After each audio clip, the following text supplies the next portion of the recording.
Hello everyone, myself Dr. Manjula SV, Assistant Professor of Sociology, Government First Grade College, Vartur, Bangalore North University. Today I am discussing the subject non-core paper Culture, Diversity and Society for 3rd and 5th semester students who are studying in BSc, BCA, BCom, BBA and BHM. Unit 2 Family, Caste, Village and Women in India, Session 27, and the topic for today's session is Violence Against Women. Objectives. The main objectives of this session is to know the meaning of violence, to know the meaning and definitions of violence against women, to understand the categories or types of violence against women in India, to know the relevant provisions under criminal law. Violence against women. Introduction. Violence against women in India is a very old social issue which has taken its root deeply in the society. Violence and discrimination has surrounded a woman's life from cradle to grave. It is not confined to any one society or a country. It is a universal phenomena which cuts across all lines of caste, class and culture. It is an obstacle to the achievement of the objectives of equality, development and peace. Women in the Indian society have been the victims of humiliation, ill treatment, maladjustment, torture and exploitation for as long as we have written records of social organization and family life. In spite of the legislative measures adopted in favor of women in our society, after independence, the spread of education and women's gradual economic independence, countless women still continue to be the victims of violence.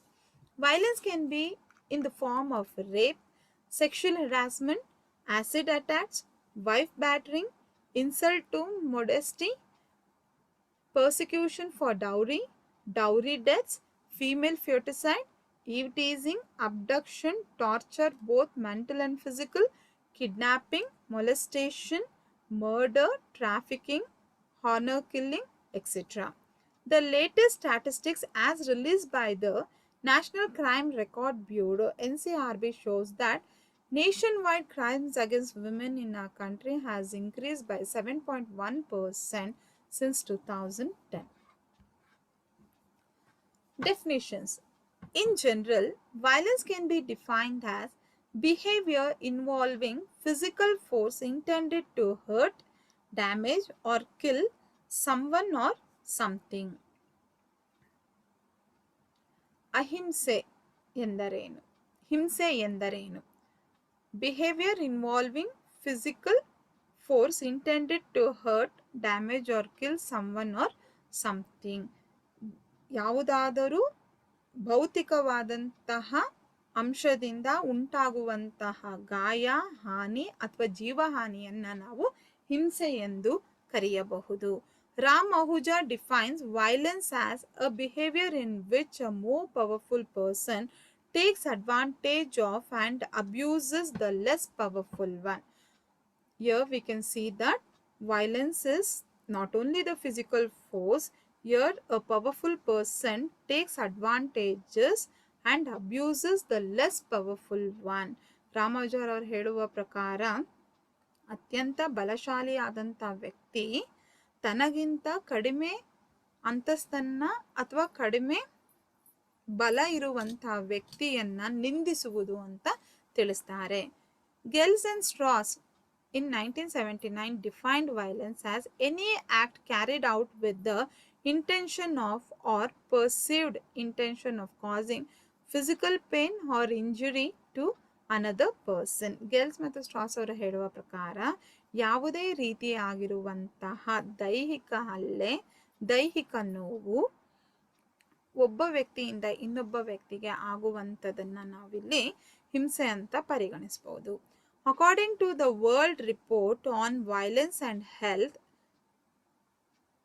of WHO, violence can be defined as the intentional use of physical force or power threatened or actual against oneself, another person, or against a group or community that either results in or has a high likelihood of resulting in injury, death, psychological harm, maldevelopment or deprivation. WHO ವ್ಯಾಖ್ಯಾನಿಸುವ ಹಾಗೆ intentionally ಒಬ್ಬ ವ್ಯಕ್ತಿಗೆ ದೈಹಿಕವಾದಂತಹ ಹಾನಿ, ಬೆದರಿಕೆ ಅಥವಾ ತೊಂದರೆಯನ್ನು ಉಂಟು ಮಾಡುವಂಥದ್ದು ಒಬ್ಬ ವ್ಯಕ್ತಿಗಾಗಿರ್ಬೋದು, ಒಂದು ಸಮೂಹಕ್ಕಾಗಿರ್ಬೋದು, ಅವರಿಗೆ ತೊಂದರೆಯನ್ನು ಮಾಡೋದು, ಹಿಂಸೆಯನ್ನು ಮಾಡೋದು, ಅದು ಕೊನೆಗೆ ಸಾವನ್ನು ಕಂಡುಕೊಳ್ಳುವಂಥದ್ದಾಗಿರ್ಬೋದು ಅಥವಾ ಮಾನಸಿಕ ತೊಂದರೆ, ಈ ಎಲ್ಲ ಅಂಶಗಳನ್ನು ನಾವು ಹಿಂಸೆ ಅಂತ ಕರಿಬೋದಾಗಿದೆ. What is violence against women? Violence against women is collectively violent acts that are primarily or exclusively committed against women, sometimes considered a hate crime. This type of violence targets a specific group with the victim's gender as a primary motive. ಮಹಿಳೆಯ ವಿರುದ್ಧದ ಹಿಂಸೆ. ಇಲ್ಲಿ ಹಿಂಸೆ ಅನ್ನುವುದು ಮಹಿಳೆಯ ವಿರುದ್ಧನೇ ಕಂಡುಬರುವಂಥದ್ದು. ಮಹಿಳೆಯ ವಿರುದ್ಧ ನಡೆಯುವ ಹಿಂಸೆಯನ್ನ ನಾವು ಮಹಿಳೆಯ ವಿರುದ್ಧದ ಹಿಂಸೆ ಅಂತ ಕರಿಬಹುದು. ಯಾವುದೇ ರೀತಿಯಾಗಿರುವಂಥ ಹಿಂಸೆ ಮಹಿಳೆಯ ವಿರುದ್ಧವಾಗಿ ನಡೆದಿದ್ದೇ ಆದರೆ ಅದನ್ನ ನಾವು ಮಹಿಳೆಯರ ವಿರುದ್ಧ ಹಿಂಸೆ ಅಂತ ಕರಿಬಹುದಾಗಿದೆ. The United Nations defines violence against women as any act of gender-based violence that results in or is likely to result in physical, sexual or psychological harm or suffering to women, including threats of such acts, coercion or arbitrary deprivation of liberty, whether occurring in public or in private. Here we can see that United Nations defines violence against women as any act of gender-based, the act which is gender-based discrimination, men and women, which is likely to result in physical, sexual or psychological, ಯಾವುದೇ ರೀತಿಯಾಗಿರುವಂತಹ ಲಿಂಗ ಆಧಾರದ ಮೇಲೆ ನಡೆಯುವಂತಹ ದೌರ್ಜನ್ಯವು ಅದು ದೈಹಿಕವಾಗಿರ್ಬೋದು, ಲೈಂಗಿಕವಾಗಿರ್ಬೋದು ಅಥವಾ ಮಾನಸಿಕವಾಗಿ ಉಂಟಾಗುವಂತಹ ದೌರ್ಜನ್ಯ ಅಥವಾ ಹಿಂಸೆ ಮಹಿಳೆಯಗೆ ಒಳಗಾಗುವುದನ್ನು ನಾವು ಕಂಡುಕೊಂಡಿದ್ದೇ ಆದರೆ ಅದನ್ನು ನಾವು ಮಹಿಳೆಯ ವಿರುದ್ಧದ ಹಿಂಸೆ ಅಂತ ಕರಿಬೋದಾಗಿದೆ. Here we can see that any act of gender-based violence that result in physical, sexual or psychological harm or suffering of women, including threats of such acts, coercion or arbitrary deprivation of liberty, whether occurring in public or in a private life. Now let us look into the categories of violence against women. Violence against women can be categorized mainly into three types. One is domestic violence, second one is criminal violence, and the third one is social violence. Now let us see what is domestic violence. Domestic violence refers to any incident of threatening behavior, violence or abuse, psychological, physical, sexual, financial or emotional, between adults who are or have been intimate partners or family members regardless of gender or sexuality. In other words, domestic violence refers to an act of physical, sexual or psychological abuse against a woman by someone who is intimately connected to her through marriage, family relation or acquaintanceship. It has its roots in the patriarchal setup of the society. Domestic violence examples such as wife battering, marital rape, female genital mutilations, dowry deaths, sexual abuse, maltreatment of widows and elderly women. ಕೌಟುಂಬಿಕ ಹಿಂಸೆ. ಕೌಟುಂಬಿಕ ಹಿಂಸೆಯು ಮಹಿಳೆಗೆ ಮಾನಸಿಕವಾಗಿ, ದೈಹಿಕವಾಗಿ, ಲೈಂಗಿಕವಾಗಿ, ಆರ್ಥಿಕವಾಗಿ, ಭಾವನಾತ್ಮಕವಾಗಿ ನೀಡುವಂತಹ ಹಿಂಸೆಯನ್ನು ನಾವಿಲ್ಲಿ ಮಹಿಳೆಯರ ವಿರುದ್ಧ ಹಿಂಸೆಯ ಒಂದು ಭಾಗವಾಗಿ ಕಂಡುಕೊಂಡಿರುವಂತಹ ಕೌಟುಂಬಿಕ ಹಿಂಸೆ ಅಂತ ನಾವು ಕರಿಬಹುದು. ಈ ಕೌಟುಂಬಿಕ ಹಿಂಸೆ ಅನ್ನುವಂಥದ್ದು ಮೂಲತಃವಾಗಿ ಮದುವೆಯ ಸಂಬಂಧದಿಂದ ಅಥವಾ ಕುಟುಂಬದ ಸಂಬಂಧಿಗಳು ನೀಡುವಂಥ ಹಿಂಸೆಯನ್ನು ನಾವು ಇದನ್ನು ಕಾಣ್ಬೋದು. ಹೆಚ್ಚಾಗಿ ನಾವು ಪಿತೃಪ್ರಧಾನ ಕುಟುಂಬದ ವ್ಯವಸ್ಥೆ ಇರುವಂತಹ ಸಮಾಜದಲ್ಲಿ ನಾವು ಇದನ್ನು ನಾವು ಹೆಚ್ಚಾಗಿ ಕಾಣ್ತೀವಿ. ಇದಕ್ಕೆ ಉದಾಹರಣೆಯಾಗಿ ಕೌಟುಂಬಿಕ ದೌರ್ಜನ್ಯ ಅಥವಾ ಕೌಟುಂಬಿಕ ಹಿಂಸೆಯಲ್ಲಿ ಕಂಡುಬರುವಂಥ ಉದಾಹರಣೆಗಳು ಪ್ರಕಾರಗಳು ಯಾವ್ದ್ಯಾವುದು ಅಂತ ಹೇಳಿದ್ರೆ, ಹೆಂಡತಿಯನ್ನು ಹೊಡೆಯುವುದು, ವೈವಾಹಿಕ ಅತ್ಯಾಚಾರ, ವರದಕ್ಷಿಣೆ ಸಾವುಗಳು, ಲೈಂಗಿಕ ದೌರ್ಜನ್ಯ, ವಿಧವೆಯರನ್ನ ಮತ್ತು ಹಿರಿಯ ಮಹಿಳೆಯರನ್ನ ದೌರ್ಜನ್ಯಕ್ಕೆ ಒಳಪಡಿಸುವುದನ್ನು ನಾವಿಲ್ಲಿ ಕಾಣಬಹುದು. Next, criminal violence. It refers to the violence in which an offender uses or threatens force upon a victim. This entails both crimes in which the violent act is the objective, such as murder, as well as crimes in which violence is the means to an end. Criminal violence examples are rape, kidnapping and abduction, murder, acid attack. ಇಲ್ಲಿ ಅಪರಾಧಜನ್ಯ ಹಿಂಸೆ, ಇಲ್ಲಿ ವ್ಯಕ್ತಿಗಳು ಅಪರಾಧಗಳನ್ನು ಎಸಗುವಂಥದ್ದು, ಮಹಿಳೆಯ ಮೇಲೆ ಎಸಗುವಂಥ ಅಪರಾಧಗಳು ಯಾವ್ದ್ಯಾವುದು? ಅತ್ಯಾಚಾರವನ್ನು ನಡೆಸುವಂಥದ್ದು, ಅಪಹರಣ ಮತ್ತು ಹೊತ್ತೊಯ್ಯುವಿಕೆಯನ್ನು ಮಾಡುವುದು, ಸಾಯಿಸುವುದು, ಕೊಲೆ ಮಾಡುವಂಥದ್ದು ಅಥವಾ ಆ್ಯಸಿಡನ್ನು ಎರಚುವಂಥದ್ದು, ಇವೆಲ್ಲವೂ ಕೂಡ ನಮಗೆ ಹಿಂಸಾತ್ಮಕ ಕ್ರಿಮಿನಲ್ ವೈಲೆನ್ಸ್ಗೆ ಉದಾಹರಣೆಯಾಗಿ ನಾವಿಲ್ಲಿ ತಗೋಬಹುದಾಗಿದೆ. Next is social violence. It can range from an interpersonal act of violence between two people on the playground to a mass shooting by one person. These examples of violence have been a profound effect on families, local communities and societies as a whole. Samajika himse. Social violence examples are female foeticide, eve teasing, honor killing, etc. ಸಾಮಾಜಿಕ ಹಿಂಸೆಯು ಕೇವಲ ವ್ಯಕ್ತಿಯನ್ನು ಬಾಧಿಸುವಂಥದ್ದಲ್ಲ, ಇಡೀ ಸಮಾಜವನ್ನು ಬಾಧಿಸುವಂತಹ ಕೃತ್ಯವಾಗಿದೆ. ಈ ರೀತಿಯಾಗಿರುವಂತಹ ದೌರ್ಜನ್ಯಗಳಿಗೆ ಉದಾಹರಣೆಗಳು ಯಾವುದಪ್ಪ ಅಂತ ಹೇಳಿದ್ರೆ, ಹೆಣ್ಣು ಶಿಶು ಹತ್ಯೆ, ಛೇಡಿಸುವಿಕೆ ಮತ್ತು ಮರ್ಯಾದಾ ಹತ್ಯೆಯನ್ನು ನಾವು ಇದಕ್ಕೆ ಉದಾಹರಣೆಯಾಗಿ ತಗೋಬಹುದಾಗಿದೆ. Now let us look into the relevant provision under criminal law. The criminal law of India contains special provisions to check crimes committed against women in the Indian society. Some of these crimes are dowry death, cruelty and harassment of a married woman by her husband or relatives of the husband, outraging the modesty of a woman and rape, etc. Here we can see that the Indian Penal Code 1860.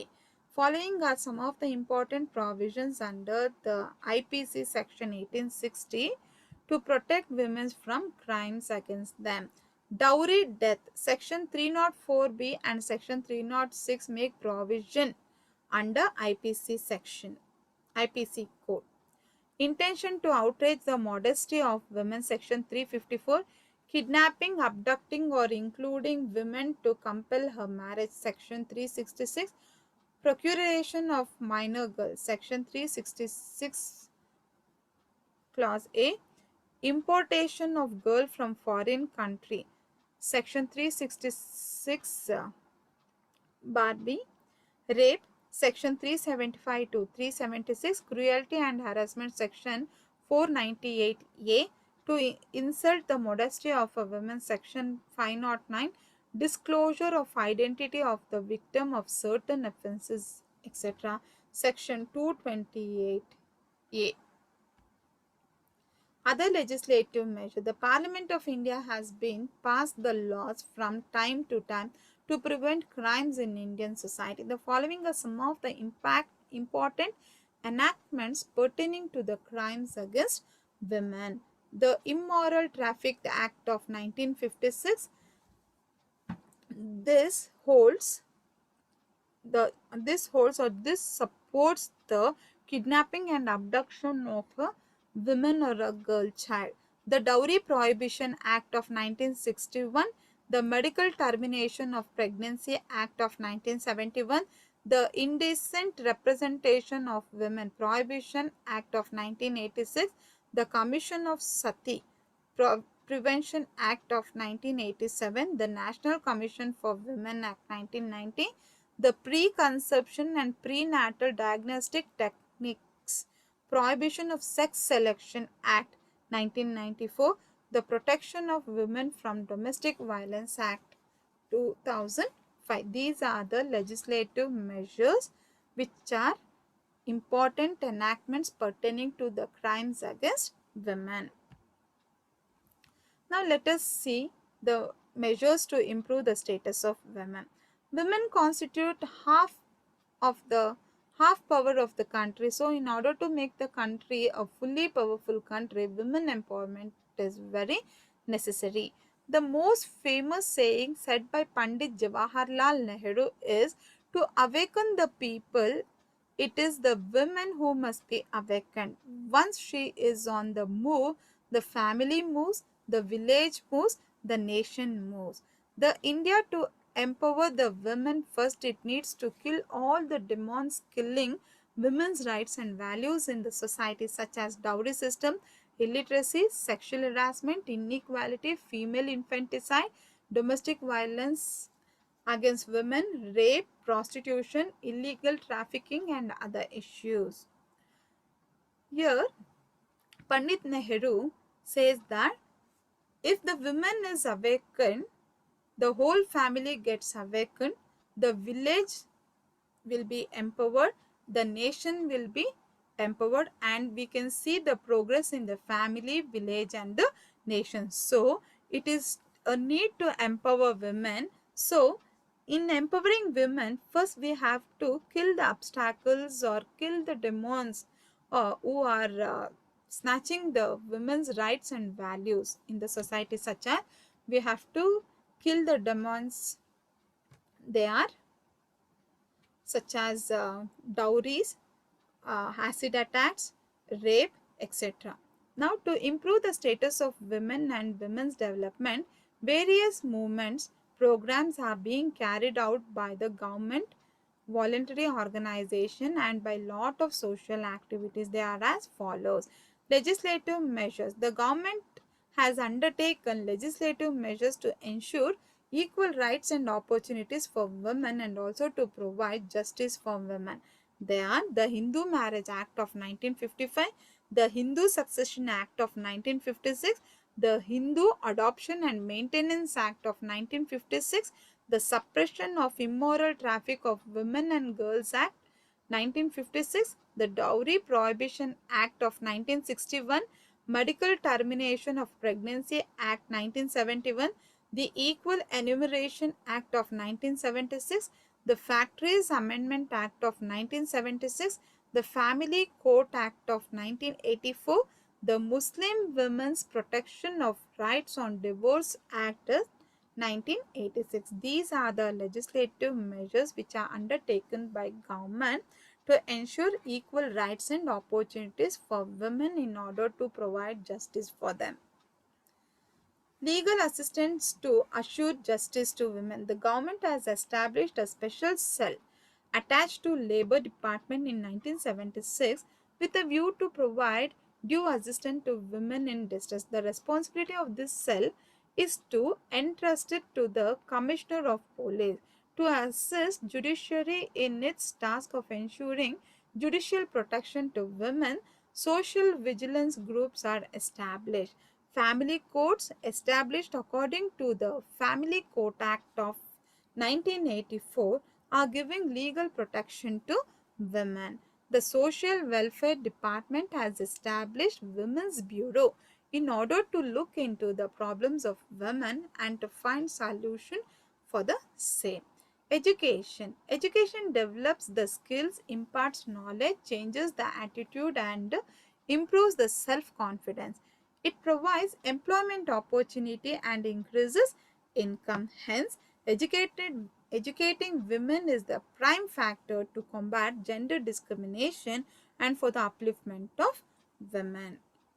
Not only the female, the society must be educated to give equal right for female. The Central Education Department, the National Council of Education, Research and Training NCRT, the National Adult Education Program NAEP and other institutions have immense greater interest in providing educational facilities for women.